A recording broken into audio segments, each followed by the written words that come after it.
Hello everyone. आज हम discuss करने जा रहे हैं लीड कोड डेली क्वेश्चन का question number 2685। Count the number of complete components. एक मीडियम लेवल का क्वेश्चन है। You are given an integer n, there is an undirected graph with n vertices numbered from 0 to n minus 1. You are given a 2D integer array edges where edges I contains a and b denotes that there is an undirected edge connecting vertices ai and bi. तो आपको एक integer n दिया गया है, एक graph बताया गया है जिसमें n वर्टिसेस हैं और उनको लेबलिंग करी गई है जीरो बेस्ड इंडेक्सेस के रूप में।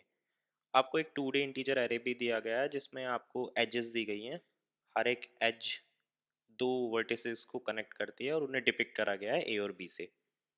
हमें करना है return the number of complete connected components of the graph. और फिर डेफिनेशन दी गई है कि कनेक्टेड कंपोनेंट होता क्या है। A connected component is a subgraph of a graph in which there exist a path between any two vertices and no vertex of the subgraph shares an edge with a vertex outside the subgraph। तो graph जो है वो fully connected नहीं है। ऐसा नहीं है कि सारे वर्टिसेस एक दूसरे से कनेक्ट है। सब ग्राफ्स कनेक्टेड हैं, मतलब अलग अलग सब ग्राफ्स हो सकते हैं, स्कैटर्ड हैं, डिसजॉइंट कंपोनेंट हो सकते हैं। हमें वो डिसजॉइंट कंपोनेंट्स निकालने हैं, बट उसमें एक शर्त है कि उस डिसजॉइंट कंपोनेंट में जितने भी वर्टिसेस आते हैं वो एटलीस्ट वन एज उनका होना चाहिए दूसरे वर्टिस से कनेक्ट, उनको जो करता हो। और सिंपल जो डिसजॉइंट की डेफिनेशन भी होती है कि उस वर्टेक्स के कोई एज ऐसा ना जाए जो कि दूसरे डिसजॉइंट कनेक्टेड कंपोनेंट में जा रहा हो। ऑब्वियसली अगर ऐसा कोई एज होता तो वो वर्टेक्स उसी कंपोनेंट का पार्ट होता। A connected component is said to be complete if there exists an edge between every pair of its vertices। तो मतलब जितने भी कनेक्टेड कंपोनेंट में वर्टेक्स होंगे वो एक दूसरे के साथ एक डायरेक्ट एज रखते होंगे। ऐसा नहीं है ए बी को कनेक्ट कर रहा है, बी सी को कनेक्ट कर रहा है, तो ए सी को कनेक्ट कर रहा है। ग्राफ की लैंग्वेज में ए सी को कनेक्ट कर रहा है, बट कंप्लीट कनेक्टेड कंपोनेंट की लैंग्वेज में नहीं कर रहा है। ए से सी का डायरेक्ट एज होना चाहिए था, तभी वो कनेक्टेड माना जाएगा। ठीक है, तो पहला एग्जांपल में जैसे दिखाया गया है कि हमारे पास 0 1 2 एक कनेक्टेड कंपोनेंट है, 3 4 एक कनेक्टेड कंपोनेंट है और सिंगल वर्टिस तो कनेक्ट हो गई, तो 5 भी एक कनेक्टेड कंपोनेंट है, इसलिए इसका आंसर 3 है। और अगर मैं 0 1 2 को देखूँ तो 0 1 को भी कनेक्ट करता है, 0 2 को भी कनेक्ट करता है, सिमिलरली 1 0 को भी करता है, 1 2 को भी करता है, 2 0 को करता है और 2 1 को करता है। मतलब ये fully connected complete connected component भी है। तो इसलिए इस क्वेश्चन में आपके 3 कनेक्टेड कंपोनेंट आंसर में दिए गए हैं। तो चलिए कंस्ट्रेंट्स देख लेते हैं। जो आपकी n की वैल्यू होगी वो लेस देन और इक्वल टू 50 है, मतलब 50 वर्टिसेस एट मैक्स हो सकते हैं।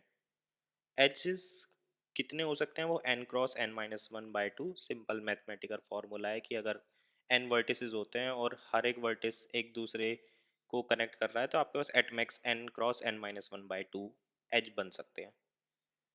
आपका there are no repeated edges. तो एक ये मेजर ऑब्जर्वेशन है कि अगर कोई आपके एजेस एरे में ए टू बी का एक एज दिया गया है तो ऐसा नहीं होगा कि दोबारा से ए टू बी का दिया हो, सब यूनिक एजेस होंगे, रिपीटेड एजेस नहीं होंगे। तो चलिए जो हमने ऑब्जर्वेशन देखी है उन्हीं को नोट डाउन कर लेते हैं। ठीक है, तो सबसे पहली ऑब्जर्वेशन, इस क्वेश्चन को अगर आप शुरू में ही देखेंगे तो आपको एक सिमिलर क्वेश्चन जो याद आ रहा होगा जिसने करा होगा, वो है number of connected island. Something कुछ ऐसा ही है। उसमें भी हमें कनेक्टेड कंपोनेंट्स पता करने होते थे ग्राफ के, बट उसमें वो एड जो अभी हमारे पास एक्स्ट्रा एक कंस्ट्रेंट है कि सभी एजेस एक दूसरे को कनेक्ट करनी चाहिए, वो नहीं होता है। जैसे मान लीजिए ए बी को कनेक्ट कर रहा है, बी सी को कनेक्ट कर रहा है, जो ये वाला क्वेश्चन होगा उसके केस में ये एक कनेक्टेड कंपोनेंट है, बट हमारे क्वेश्चन में ये कनेक्टेड कंपोनेंट नहीं माना जाएगा क्योंकि ए सी को डायरेक्ट कनेक्ट नहीं कर रहा है। तो हमारे केस में ये नहीं है। तो ये स्पेशल कंस्ट्रेंट है जो हमें देखना होगा। कनेक्टेड कंपोनेंट्स को निकालने के लिए हमारे पास एक सिंपल एल्गोरिथम होती है। हम डीएफएस रन करते हैं। हमारे पास एक सोर्स इंडेक्स होता है। हम उस सोर्स इंडेक्स के जितने भी नेबर होते हैं किसी भी वर्टेक्स के, वो हम एडजेसेंसी लिस्ट, एक डेटा स्ट्रक्चर होता है उसमें स्टोर करके रखते हैं ताकि हम सिंपली आइटरेट करके उनको निकाल पाएं। फिर हम देखते हैं कि अगर ये वी पहले से ही प्रोसेस है, मतलब ये वर्टेक्स किसी रिकर्जन में प्रोसेस हो चुका है, तो हम दोबारा से इस पर रिकर्जन नहीं चलाते। अदरवाइज हम उस पर रिकर्सिवली कॉल करते हैं। If we is not process, हम कोई भी सेट डेटा स्ट्रक्चर का यूज करके ये पता कर सकते हैं। सिंपली हम फिर इसके अंदर डीएफएस कॉल होगा, तो जब तक ये पूरा ए टू बी, बी टू सी, अगर सी से डी होगा या बी से कोई ई होगा, जब तक वो पूरा कंपोनेंट हम एक बार ट्रैवर्स नहीं कर लेते, ये डीएफएस चलता रहता है। ठीक है। और ये जो पूरा डीएफएस चलते हुए जितने भी वर्टिसेस को हम प्रोसेस करते हैं वो एक ही कंपोनेंट का पार्ट होते हैं। अब अगर हमें वो वर्टिसेस स्टोर करने हैं तो हम इंटरमीडिएटली उस अ, किसी एरे में स्टोर कर सकते हैं। बट मोर और लेस हमें यहाँ पर काउंट की ज़रूरत होती है। तो हम क्या करते हैं, हम बाहर जो है हर एक वर्टिस पे लूप करते हैं for i in range n, क्योंकि हमारे पास टोटल एन वर्टिस होंगे। या हम डीएफएस चलाते हैं हर एक उस इंडेक्स पे जो प्रोसेस नहीं हुआ। अब मान लीजिए यहाँ पे हमने आई पे प्रोसेस करा, आई जब रिकर्सिवली कॉल होगा तो आई मल्टीपल वर्टिसेस को प्रोसेस कर देगा जिनके साथ वो कनेक्ट होगा। तो जब वो आउटर लूप में एग्जैक्टली वो वर्टिस दोबारा आएंगे तो ये लूप चलेगा नहीं। तो एग्जैक्टली जितनी बार ये इनर लूप चलता है ना, उतने हमारे कनेक्टेड कंपोनेंट्स होते हैं। तो यहाँ से हमें पता लग जाता है कनेक्टेड कंपोनेंट्स का काउंट। और ये वाला जो मैंने पूरा सूडो कोड दिखाया है, ये आपका इस वाले फंक्शन में तो बहुत अच्छे से काम करता है नंबर ऑफ कनेक्टेड आइलैंड में। बट हमारे क्वेश्चन में थोड़े कंस्ट्रेंट है। हमारे क्वेश्चन में जो यहाँ पे वर्टिसेस निकलते हैं ना, जो एक कनेक्टेड कंपोनेंट का पार्ट होते हैं, उनमें एक और एक्स्ट्रा कंस्ट्रेंट है कि अगर आपके पास ए, बी, सी, डी, आपके पास चार वर्टिसेस किसी कनेक्टेड कंपोनेंट का पार्ट हुए, तो उसमें एक्स्ट्रा कंस्ट्रेंट है कि ए का बी के साथ भी एक एज होना चाहिए, ए का सी के साथ भी, ए का डी के साथ भी। सिमिलरली बी का सी के साथ, बी का डी के साथ और बी का ए के साथ तो पहले ही हो जाएगा। सिमिलरली डी का सी के साथ, डी का ए के साथ, डी का बी के साथ। तो इसका मतलब है कि हर एक वर्टिस बाकी n माइनस वन वर्टिसेस से कनेक्ट है ना। तो कॉम्बिनेट्रिक्स अगर मैं देखूं, या हमने जो कंस्ट्रेंट में ऑब्जर्व करा था कि n cross n minus one two आता है अगर मुझे एक फुल्ली कनेक्टेड ग्राफ के एजेस बताने होते हैं। अब ये फॉर्मूला कैसे ड्राइव हुआ, क्विकली इसको भी देख लेते हैं, क्या पता आपके कभी आगे काम आए।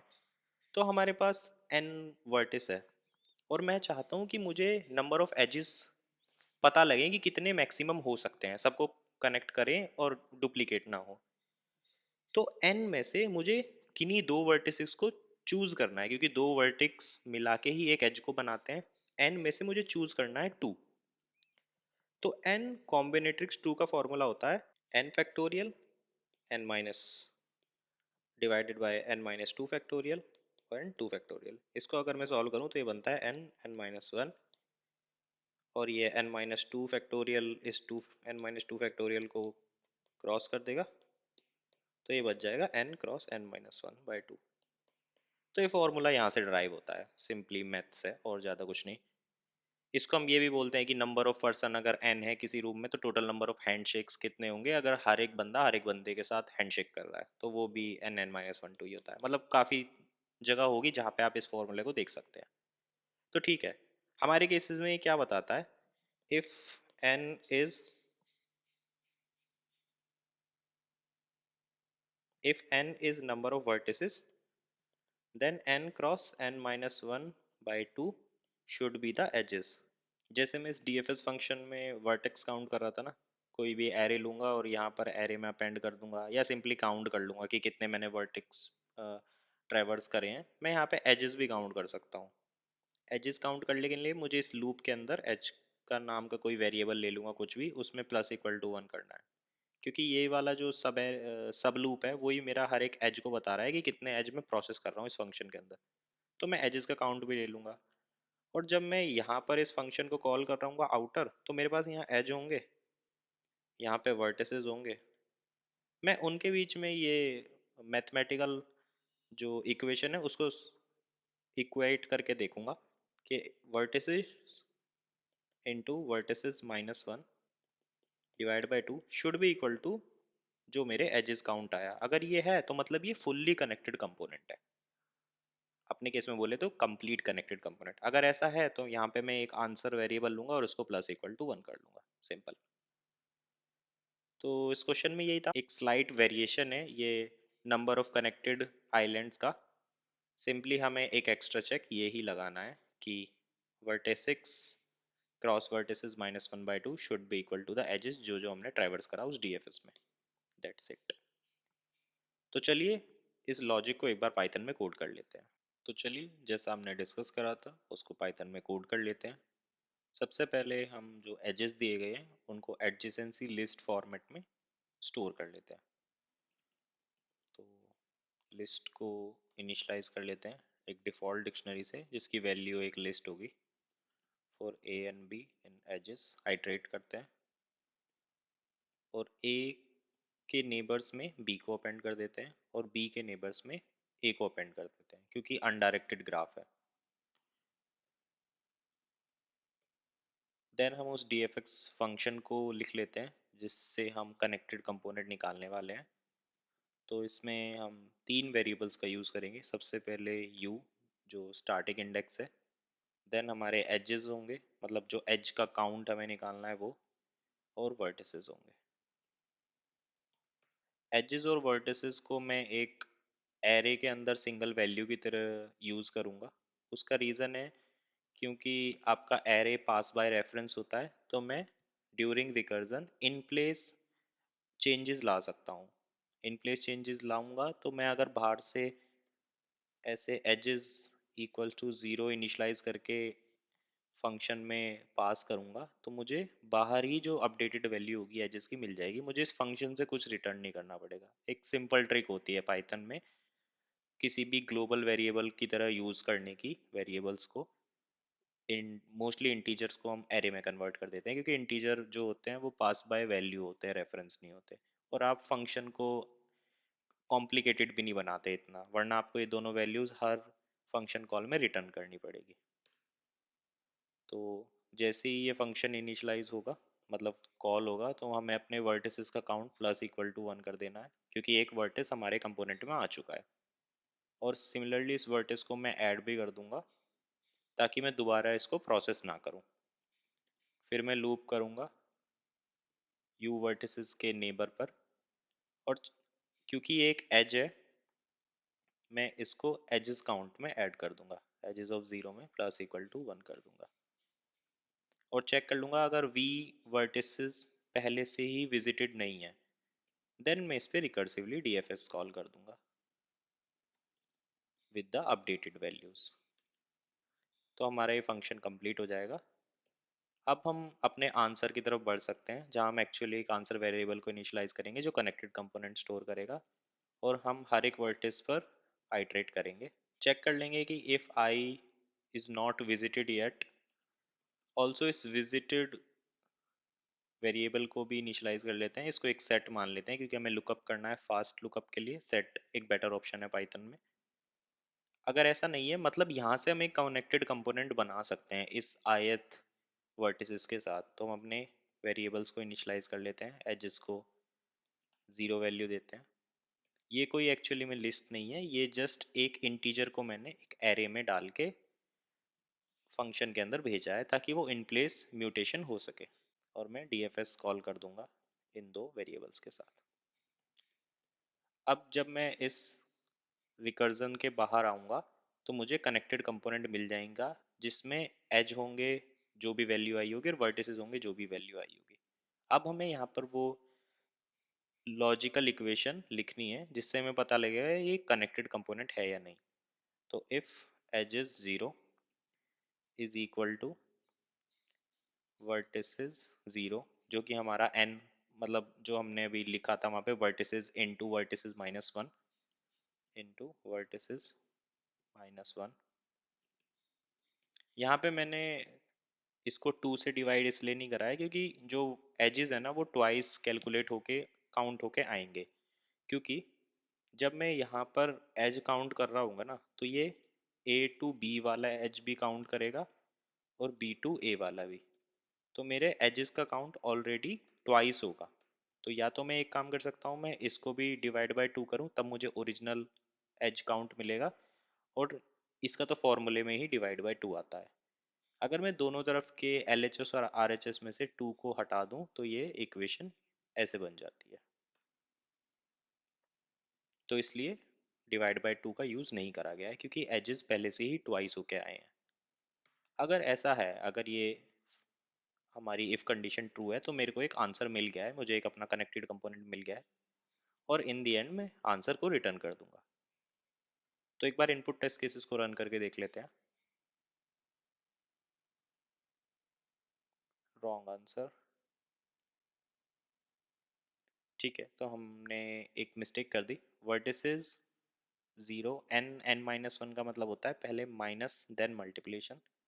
अगर मैं इसको ऐसे ही विदाउट पैरेंथेसिस लिखूंगा तो ये मल्टीप्लाई पहले हो जाएंगे। आई होप अब हमारे इनपुट टेस्ट केसेस पास हो जाएंगे।